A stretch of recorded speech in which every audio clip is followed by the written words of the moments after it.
मैं ये बोल रही थी कि उन्होंने अपने देवर को और देवरानी बनारस में आए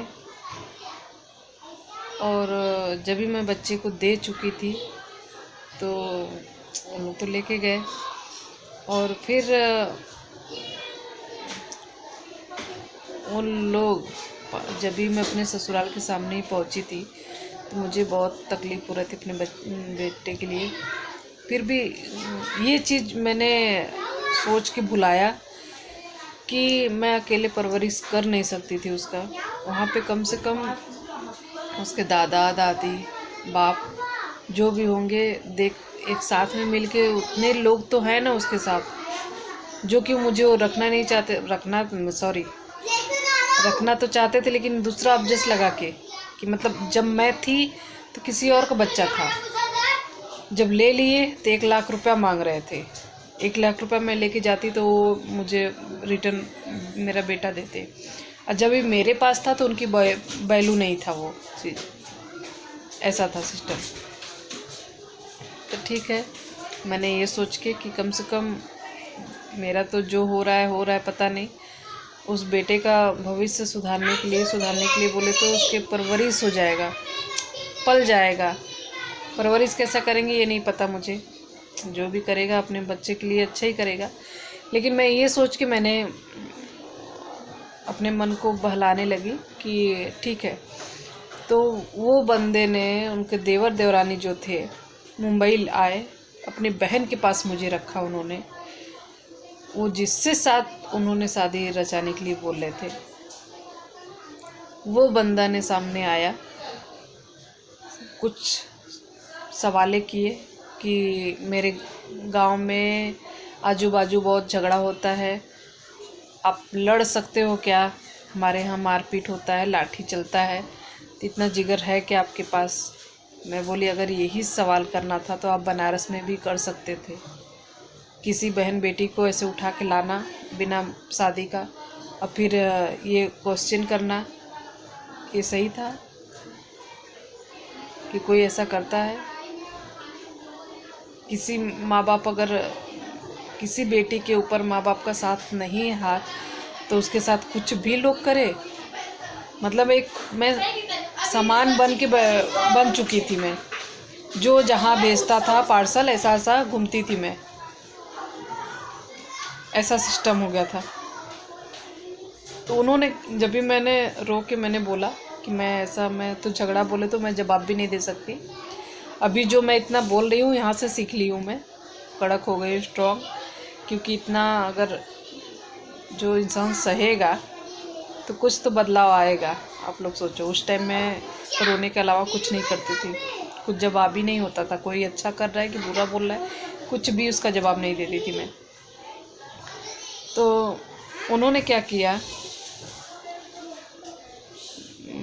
मैं बोली किस मुंह से? उन्होंने बोला मुझे नहीं चलेगा। उनकी बहन वो सब ऐसा डिसाइड किए नहीं चलेगा, तो मतलब नहीं चलेगा, इनको भी नहीं चलेगा तो मैं फिर बनारस जाऊं, ऐसा। तो किस मुंह से जाती, किसके पास जाती? बेटा भी नहीं, माँ बाप बोलेंगे तू गई बहुत शौक से, उसका भी नहीं, जो भेजा उनके घर में रह नहीं सकती। तो उनकी बहन के पास ही रहती थी, बीटी में वो रहती थी। उन्होंने बोला कुछ टाइम चाहिए, जाओ आप, मैं फिर फ़ोन करके बुलाऊंगी क्या है कैसा। तो मेरे माँ बाप तो यही जानते थे कि हाँ इसकी शादी हो चुकी है, ये 2-4 दिन के लिए घूमने आई है। तो जब भी मम्मी पापा के यहाँ गए, बहुत सम्मान मिला मुझे माँ बाप से। बहुत खुश थे कि मतलब कहीं हो गया, मेरे ऊपर सर पे बोझा नहीं है। और जब भी मैं फ़ोन करके इन लोग से बात की कि क्या हुआ, कब आओगे लेने या मैं कब आऊँ, तो इन्होंने डायरेक्ट मना कर दिया कि मुझे नहीं चलेगा। अब इतना टेंशन में मैं हो गई कि मैं न घर के थी न घाट के थी, वो हाल मेरा हो गया था। तो मैं रो रो के इनसे बोलने लगी जो लेके गए थे। तो उन्होंने क्या किया कि ठीक है मैं कहीं देखता हूँ। तो इन्होंने क्या किया कि मुझे, मैं उस टाइम 18-20 साल के बीच में थी, इन्होंने मुझे 40 मतलब 20-25 साल के से एज ढूंढा मुझे, मेरे लिए 20-25 साल के एज के लड़के के साथ, मतलब ज़्यादा, मेरे से ज़्यादा। ये लोग बच्चे लोग, हाँ, तो 20-25 साल मेरे से बड़े थे। उनको 3 बच्चे थे, उसमें से एक बेटे का शादी हो चुका था, एक पोती भी थी 1 महीने की, और 2 बेटियां थी। एक शादी की उम्र की होने वाली थी और एक 13-14 साल की, 12-13 के बीच में थी वो। 3 बच्चे थे उनके। तो मुझे क्या बताया गया कि उनके 3 बच्चे हैं, उम्र नहीं बताया गया था। अब मुझे भी उम्र छुपाने के लिए बोला गया था। तो जैसा सामने वाले ने बोलता गया, मैं उसे करती गई, क्योंकि मेरे पास कोई ऑप्शन नहीं बच रहा था। आप मेरे जगह पे अगर होते तो शायद यही करते, नहीं भी करते तो मुझे कमेंट में बताइए आप लोग क्या करते उस टाइम। तो जब भी छुपाया गया फ़ोन से था, तो जहाँ पे आज मैं हूँ उनके साथ मेरा हो रहा था, तो मेरे से बताया गया 3 बच्चे हैं, उम्र नहीं बताया गया। तो बातचीत हम दोनों का करा दिया गया। ये यहाँ से अपने फैमिली से पूछे जाचे, जो भी इनकी बहन थी, बच्चे थे, माँ से जो भी, इनको भी कोई बोला होगा कि तुम्हारा जीवन मतलब नहीं बीत सकता। चाहते तो ये शादी नहीं करते, लेकिन शायद नसीब में इनके ही थी, मेरे नसीब में ये थे। इसके लिए मेरा वहाँ पे, ये मेरे लिए बनारस गए।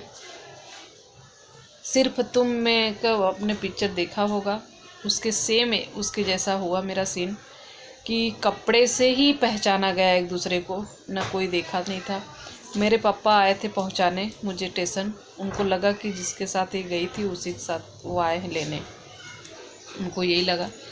फिर जब भी मैं वहाँ पहुँची स्टेशन पे, तो इनको लगा, जो गए थे यहाँ से मुंबई से, उनको लगा कि ये मेरे साथ नहीं रह पाएगी। तो ये क्या मुझे बोले कि अगर मैं नहीं पसंद हूँ, ये भी सवाल ही कर रहे हैं, सोचो आप। जैसे बाकी लोग किए ऐसे ये भी किए, लेकिन मेरे बारे में सोचा उन्होंने कि इतनी कम एज है और रहेगी कि नहीं रहेगी, ये भी अब जस्ट उनको टेंशन था। उन्होंने बोला कि अगर मैं नहीं पसंद हूँ तो मैं कहीं और करा दूँगा। तो मैं बोली हाथ जोड़ती हूँ, अब ये दूसरी जगह, तीसरी जगह, चौथी जगह कराने से अच्छा है कि जो सामने है वो मुझे करने दो। और मैं थक चुकी हूँ दौड़ दौड़ के, मैं ज़िंदगी से थक चुकी थी। मुझे ऐसा लगता था बीच नाव में मुझे छोड़ा गया है, न मैं आगे जा सकती थी न पीछे जा सकती थी, ऐसा मेरा हाल हो गया था। तो ठीक है, इन्होंने सीधा विंध्याचल मंदिर में लेके गए। न इनके तरफ से कोई गार्जियन था, न मेरे तरफ से कोई गार्जियन था। और वहीं पे विंध्याचल मंदिर में अच्छे से देवी के सामने जयमाल हुआ और मांग में सिंदूर इन्होंने भरा। पंडित के द्वारा जो भी था हम लोग का दोनों का वो हुआ। फिर उसके बाद मैं इनके ससुराल, मतलब इनके घर पे, गांव पे गई। तो उस टाइम